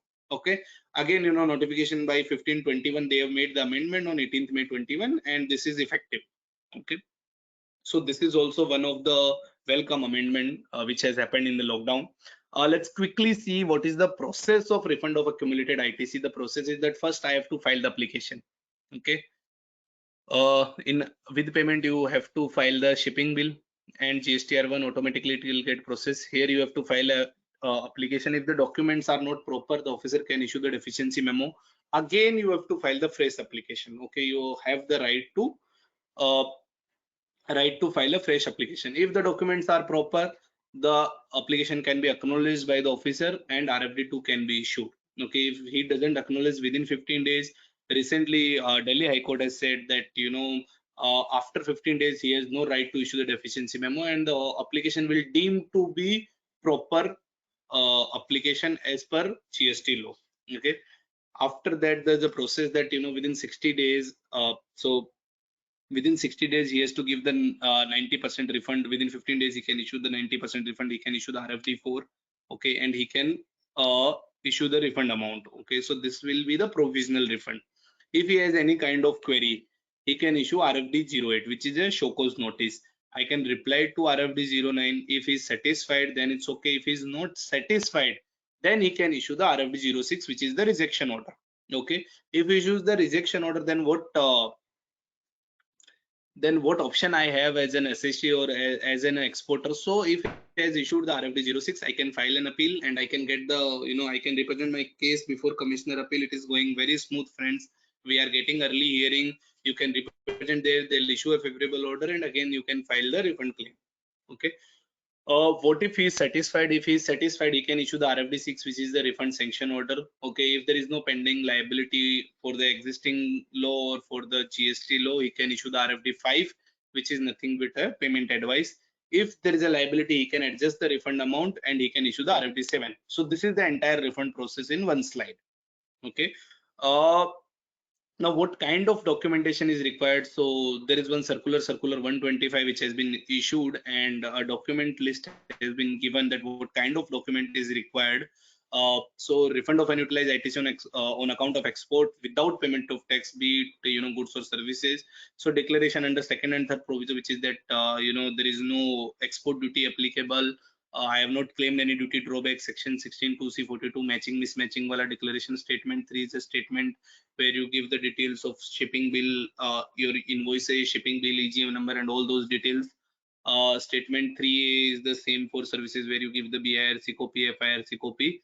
What you are supposed to attach? You are supposed to attach copy of GST 2A Annexure B. Again, in Annexure B, there is a major amendment, White Circular 135, where they have said in Annexure B you have to mention the HSN code. So friends, if you have any client, or, you know, you are working in an organization where you are filing refund claim, okay, refund of accumulated ITC, it is better to start capturing HSN code on your inward side, okay, on your input side, so you can smoothly process the refund claim, because there is a requirement that in Annexure B you have to give the HSN detail. Okay, similarly, the refund of tax paid on export of services made with payment of taxes, the same kind of FIRC, BIRC copies and certain kinds, the same kind of undertaking you have to give. Okay, and with these documents you can file the refund. You can file the refund application. The only thing is that you have to be careful about is the Annexure B. There is a recent amendment again that you have to give the HSN level detail. So I think that you have to careful, and that you have to start capturing in your ERP. If your client has a plan to file the refund application, okay, under accumulated ITC head or under accumulated ITC option, it is advisable that we, you know, we teach the client or we guide the client at the initial phase that boss, you need to start maintaining your inward register, you need to start maintaining, capturing at least HSN code on inward supply, so we can easily process the refund application. A lot of deficiency memos or DLs are getting issued because of non-compliance of Annexure B or Circular 135. Now we come to the one of the critical aspect of time barring of refund. So the refund claim, you can claim, you can file a refund application within 2 years from the relevant date. What is the relevant date? For export of goods out of India by sea or air, when the ship or the aircraft leaves the leaves the country or leaves the territory of India. If you are doing export by land route, then, you know, whenever you crosses the custom frontier. If you are doing export of goods by post, then whenever, you know, goods are dispatched from the post office for the foreign country, that will be treated as a relevant date. So technically, you can say that whenever you are filing the shipping bill, no, that date can be treated as a relevant date. That's what they are doing practically. But actually, whenever the ship or aircraft is leaving, that is the date which can be treated for the purpose of time barring of the refund claim. What about export of services? So export of services, if service have been completed prior to the receipt of payment, then the receipt of payment will be treated as a relevant date. So suppose if you have provided, if you have supplied the services in April and you have received the payment in July, okay, so then July will be treated July 21. From July 21 you have to treat the 2 years, or July 21 will be your relevant date. If you have received payment in advance but you are issuing invoice on a later stage, so date of issuance of invoice will be treated as a relevant date. So this is about relevant date on service. Only one issue which we have recently faced. So what happened in one of the scenario, so the client is making exports, okay, export of goods. So what happened that he has raised the invoices in the month of March, okay, he has done the export of goods in the month of April, okay. When we have filed the refund application, obviously shipping bill and everything was dated April, okay. When we have filed the refund application, we have filed the refund application for the period of March, okay, and a show cause notice have been issued that you are not eligible to claim the refund because you have chosen the wrong relevant period. Very interesting case that you have chosen the wrong relevant period, okay. You have, so the officer was saying to us that you must have choose, you should have chosen the relevant period of April instead of choosing March. If you would have filed till April, I would have given the refund. But since you have filed till March and your exports have happened in April, your relevant date is in April. How can I give you the refund for the month of March? Okay. So friends, please be careful that relevant date concept is only relevant for the purpose of time barring. Okay. So we have substantiated that, boss, we have done the export in the month of April. From there, I agree that the relevant date is, let's assume, 8th of April. So from 8th of April, the time barring will start, okay, which we agree. But relevant period is defined under law that whatever refund period I'll file the application, that will be treated as my relevant period. So you cannot push me to change my relevant period, and on that basis you cannot reject my refund application. Okay, so the relevant period is different. Relevant period means for what period I'm filing the refund application. That is the purpose for what, for which period I have to consider export of goods or zero rated turnover, for which period I have to consider total turnover, for which period I have to consider net ITC. That is the concept of relevant period. The relevant date is only relevant for the purpose of computing time barring of 2 years. So this is one issue I just wanted to highlight. I think that's it from my side. So this is the disclaimer. If any queries, we can take up the queries. Mishra ji.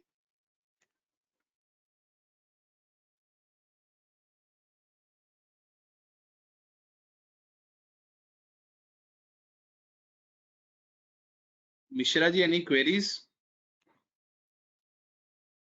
Yes, sir. Yes, sir. There are, sir.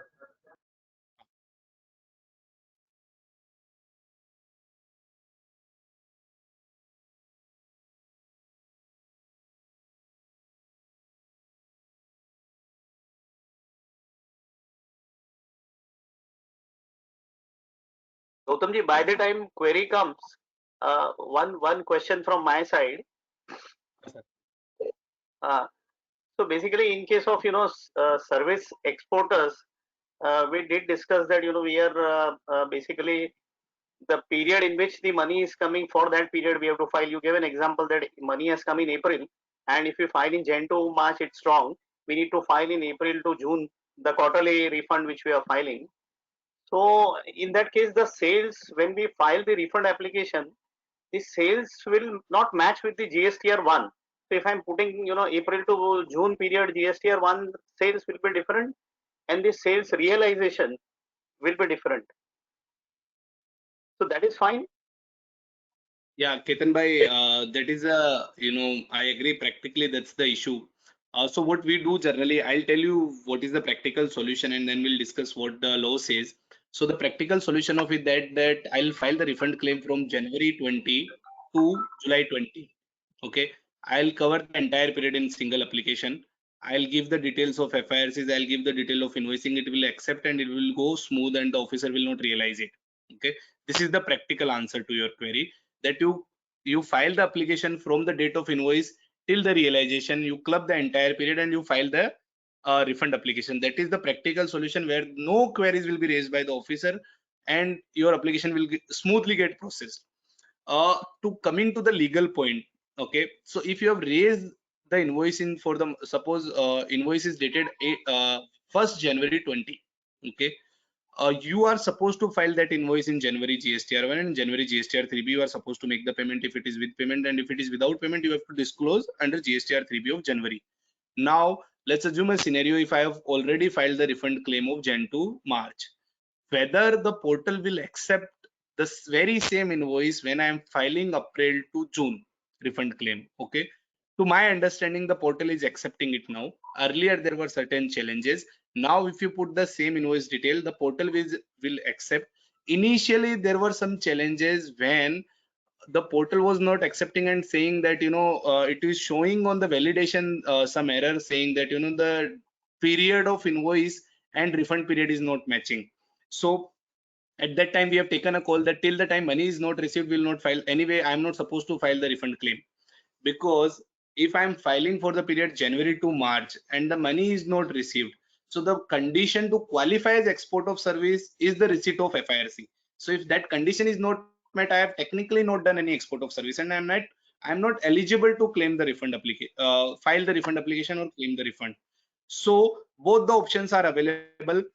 Friends, I suggest that to take a practical call if possible and file for the January to July period instead of filing January to March and April to July separately. I hope So, Ketan sir, bhai. yes, thank you. And only point is, sir, you know, Gautamji, you said that these are checked after 4 years. So practically in these type of cases there are pre and post audits. So I'm saying, is there no responsibility on their part? Like, for example, they have checked and given me refund, still they will come and penalize me after 4 years or so. Sir, that's how the law is. Definitely, we can take the shelter that, you know, there was a responsibility on the department also to check and to assess whether a refund is eligible or not. But the moment, you know, we understand that how the department works, and the moment they make a case for erroneous refund, I think since tribunal is also not working and commissioner appeal is nothing but a commissioner from department is sitting over there. So there are very less chances to, you know, get a relief at such level. And it is always advisable that we take care of such, you know, small things at initial stage only. And whatever has been done, we can definitely write a letter and rectify. At least they'll not make a case of suppression and penalty for that. Interest is one thing that we have to fight it for.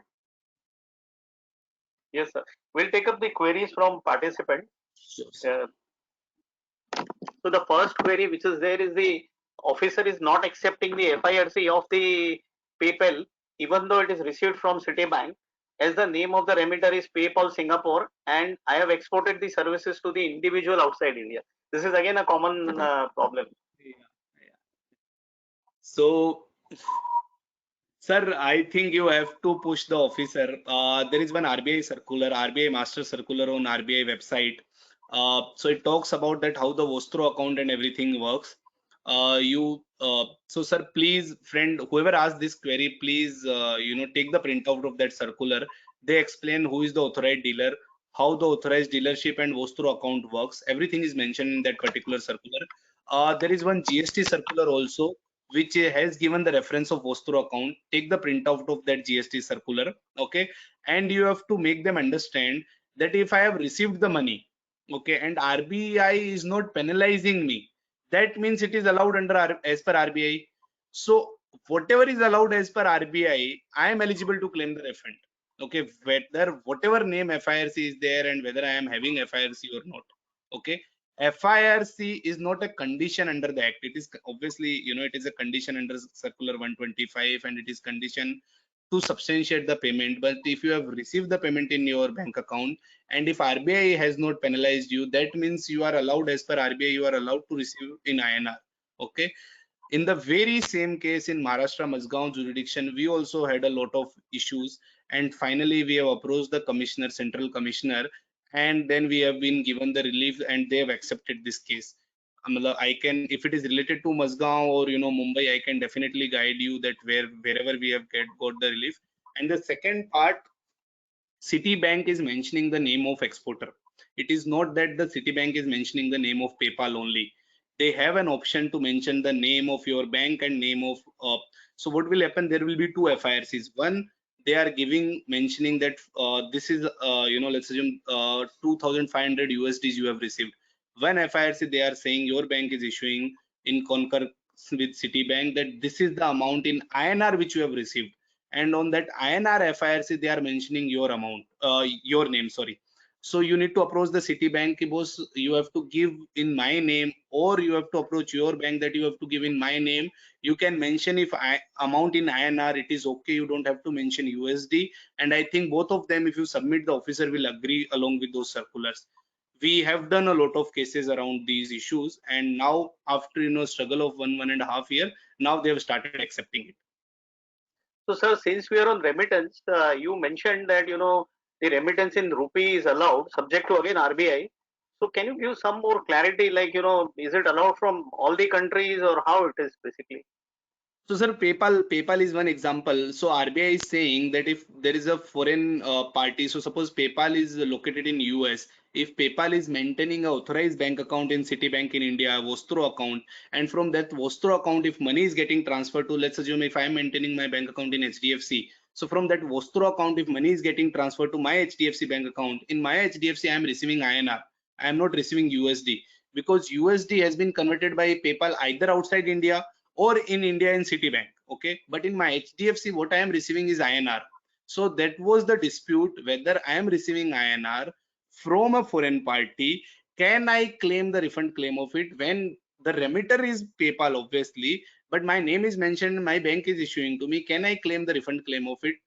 That is the reason the government has issued these guidelines, and this amendment has been done, and we can very well claim the refund because I have received the INR as permitted by RBI from the Vostro account of an authorized dealer. So, which So guidelines, sir? I'm sorry, I missed that.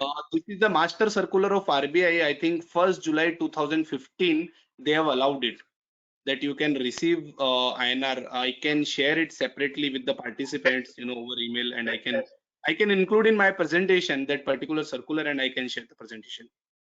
Yes, sir. Because this is again common problem being faced. Yeah, very, very common problem, sir. Very common issue. Right. Let's go to the question number 2.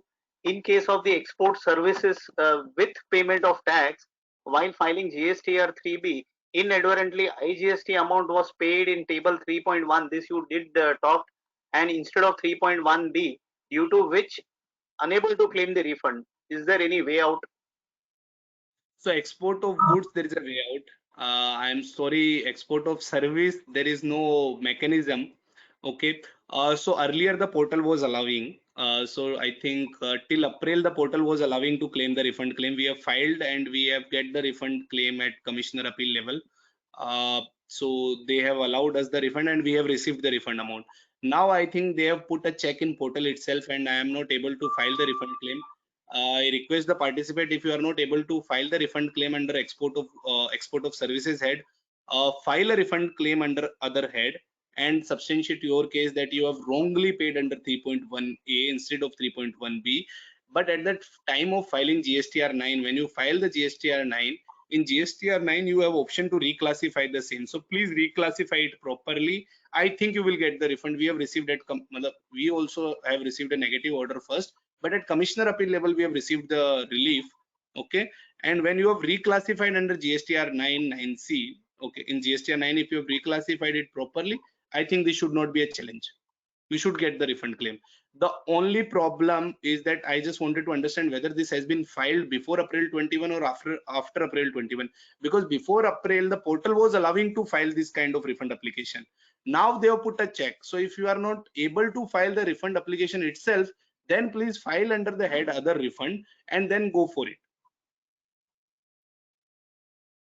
So the third question is there any requirement on receipt of foreign exchange with RBI permitted timeline in case of refund of the export on payment of IGST? Yes, so rule 96B is applicable on both type of refund. So rule 96B is applicable on export of goods. Whether you claim with payment of IGST or without accumulated ITC refund, it is applicable on both the scenarios. So if you are doing export of goods, you have to receive the money within the FEMA specified time limits, which is, I think, if I'm not wrong, it's 9 months, and now they have extended till 15 months due to Corona. Yeah, extended.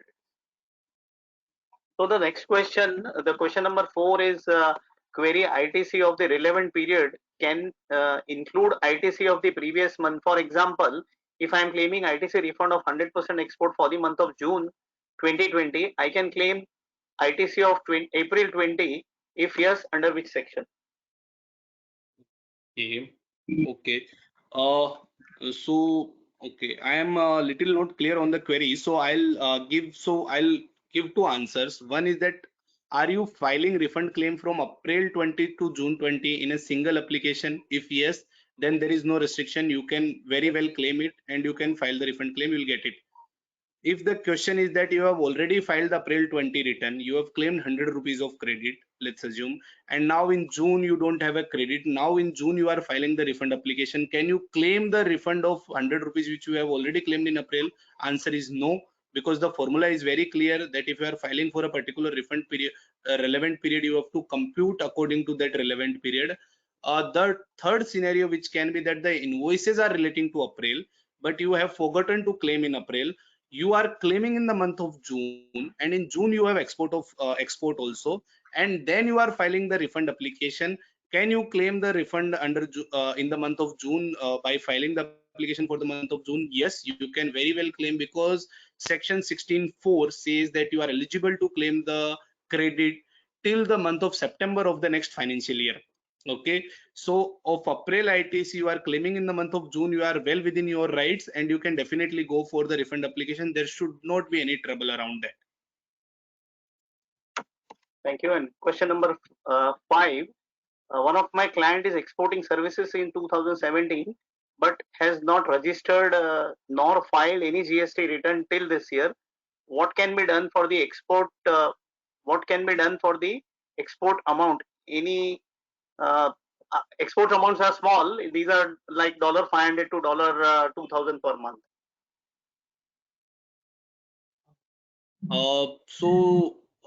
So I think the question is relating to threshold, whether if I am doing zero rated supply, can I still take the benefit of threshold? There is a lot of litigation going around that. I think you can still claim the threshold. There should not be any push. The only worry is that, so you have to see the interlinking of provision. The provision says that you are liable to pay the tax if you are doing any zero rated supply. If you don't want to pay tax, you have to file the LUT. If you don't have the registration, how would you file the LUT? Okay, so then you come back and then you have to pay the taxes. So suppose you have to pay the taxes, that suppose if my total turnover is only 8 lakh rupees or 10 lakh rupees, so $2,000 per month is okay, 14,140. Okay, so somewhere around 15 lakh rupees, 16 lakh rupees. So you are well within threshold. So it is advisable that you go for the registration and you file for the LUT and you disclose the turnover. If you don't want to go for the registration, still to my mind you can still take the benefit, and there should not be, we should be able to substantiate the case that you are the below threshold, because the aggregate turnover includes the zero rated supply. There is no mandatory registration for zero rated supply, if I'm not wrong. I'll check section 23. There was a mandatory registration for interstate supply, but I think zero rated supply, it is not covered under the mandatory cases. So that registration provision, I think we have to look at once, but to my mind, I think it's not required. So this is again a routine question, like the exports are through courier shipping bill. If refund eligible, is refund eligible for accumulated ITC without payment of tax? So sir, there are two issues. So I'll cover one more issue relating to CSB 5. When you do exports through courier, so you are supposed to file CSB 5, courier shipping bill 5. Okay, there are two issues around that. One is the accumulated ITC, which has been asked by the participant. So courier shipping bill. So suppose you are doing through DHL. Okay, so they are giving a proper format, the shipping bill. You have to file the GST appropriately and you are eligible to claim the refund. There is no issue around the accumulated credit. Okay, and you can produce the CSB 5. It is well downloaded from the ICS site and it is available online on DHL website also, or through any shipping line you are doing. So you can download the CSB 5, you can submit it with the officer. Officer will take time to understand that why these shipping bills are not reflected on IceGate. But once you submit those documents, I think there should not be any issue relating to accumulated ITC. We have claimed it and we are claiming it. The critical issue is that when you are filing through CSB 5 and you have paid the IGST, how would you claim the refund? Okay. So this is still, gray area. The refunds are stuck since July 2017. I think hardly there are few people who have actually received the refund under this route. So what is happening, that courier shipping bill was manual. I think till July this year it was manual. In April they have tried the demo to do it online, and now they have done the online. So what is happening when you file the courier shipping bill? Okay, the data are not getting uploaded to IceGate. So IceGate have the data of only cargo and cargo and air shipping bills. जो भी आप shipping bills file करते हो, that data is available with IceGate. But courier shipping bill data was not available with IceGate. Okay. So since the data was not available, your invoices are getting transmitted, but there is no validation. So you are not getting the refund claim. Okay. So what is the process that you can do it? So you have to approach your, first of all, your shipping line, whomever through you have shipped. Let's assume we have done through DHL. So DHL will manually upload the data. Okay. Then Wipro, I think Wipro was doing, they have assigned a task that Wipro will validate the data and give it to the custom authorities. If it is related to Mumbai, you have to go to Air SAR Cargo Mumbai. There is a CSB 5 separately. There is a help desk. They'll manually process those refund claim, and then you'll get the refund process. It is very painful. So first of all, till the time it is not, the process will not be 100% automated. Friends, I request not to suggest anyone to go for with payment of IGST through courier shipping bill. It is very painful to get the refund. We are also struggling for one of our clients since last 2 years. So there are so many parties. First DHL has to upload, then Wipro has to upload, then custom has to approve, then the data will transmit it to IceGate, then the GST will see and they'll give the refund. And believe me, I think hardly 2 or 3 people have received the refund till date from 2017. I'm talking since last 4 years of GST, only 2 or 3 people have received the refund claim for the earlier period till March 21 in the entire country. Okay, so please don't go for IGST with payment scheme for courier shipping bill. Accumulated credit, there is no issue. There is a small technical issue that what to mention in shipping bill, because shipping bill wo kuch 15 digit ka aata and we are only allowed to put 5 or 6 digit. So whatever last 5 or 6 digit are there, you have to take that. Okay, if the issue is around that what to mention in shipping bill and GSTR1, so you have to take last 5 to 6 digit. Yeah. So the next question is, Murtuza, you will take question or should I continue? Yeah, okay, fine. So question number 7 is that we had filed the refund application. Yes, sir. Please continue, Ketan bhai. Yes, sir. Question number 7 is we had filed the refund application during the time manual applications were accepted. However, the officer took time to process and there was a lockdown. And now there is a change in the officer and he says he does not have the file and cannot do anything. Do we need to file online or what is the way out? Okay, so there is a grievance portal available specific to refund.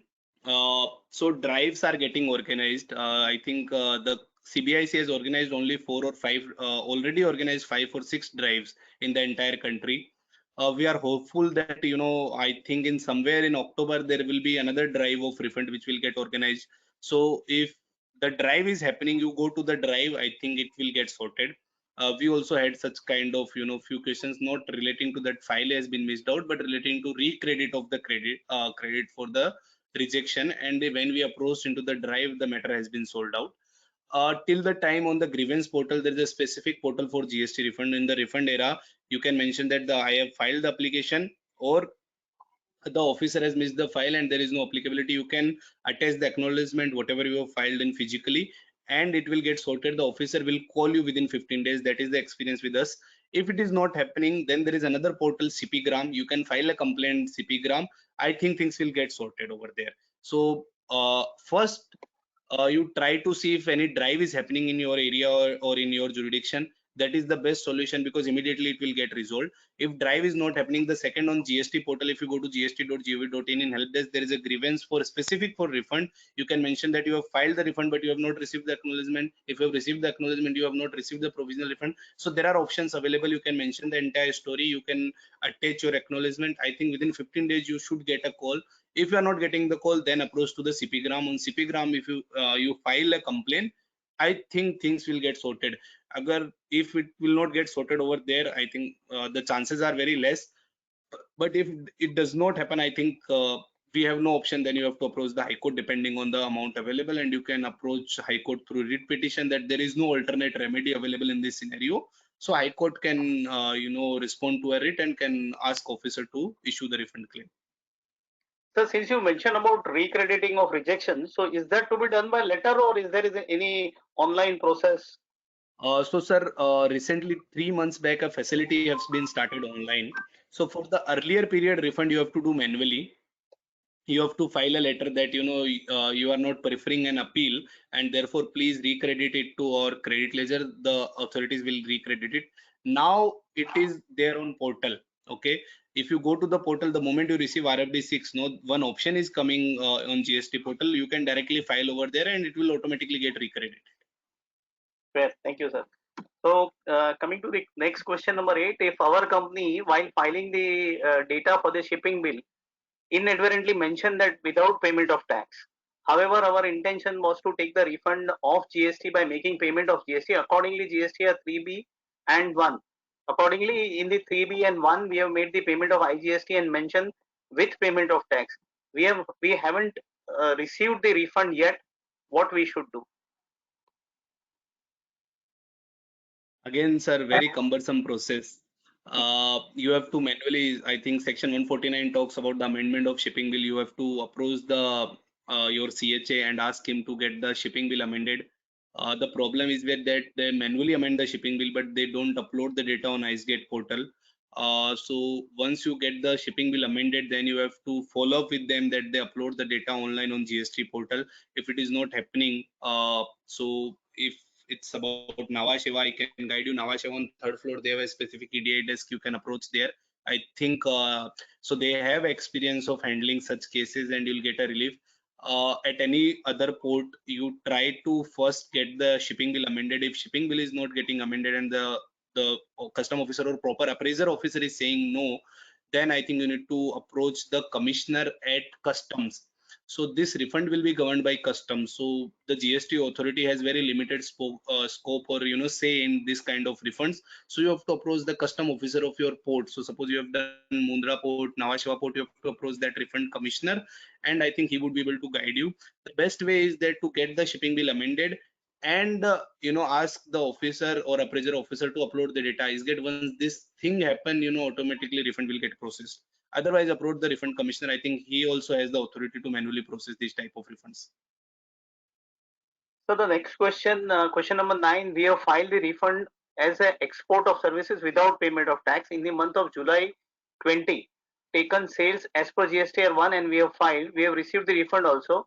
But while audit of 2021, there was one more sale of export of services which was missed in GSTR 1, which we have amended the GSTR 1 of the July 20. Is there any query in that to be raised by the officer in future? No, you have amended, so I would request to file GSTR 99C properly. Anyway, you have claimed the less refund. So if your refund claim was 10 rupees, you must have claimed 5 or 6 only, because you missed on the refund export of service amount itself. So I don't see any query arising from the refund officer relating to this issue. It's just that please take care in GSTR 99C and you can appropriately disclose it. And if it is under LUT, that if it is without payment of tax, anyway there is no interest liability also. So I don't see any challenges in amendment. Yeah, even in case of 100% export also there will not be any issue. No, why would there be issue?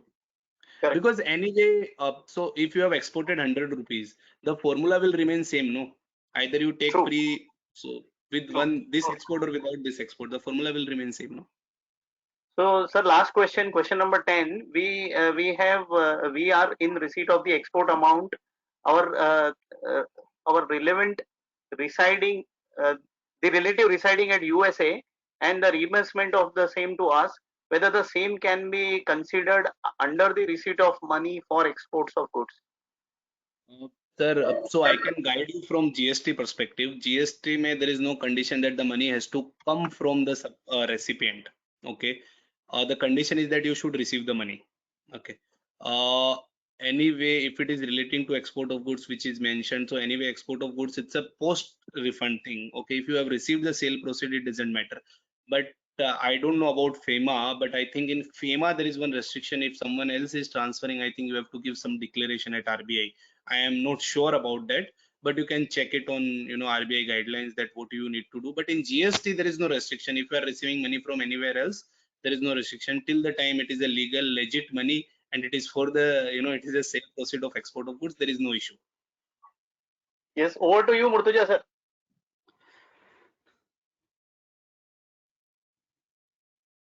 I think I'm impressed by the way Gautam has covered the whole topic. And Gautam really quite detailed, and thank you for answering all the questions as well. So I think it was really a nice session. And with that, again, Ketan bhai, over to you for a formal vote of thanks, and we can then Yes, bring sir. it to a. Thank you, thank you. I think Gautam, hats off to you. I think it was in one word, it was just excellent session, and you explain all the participant, in very simple and lucid manner the entire presentation.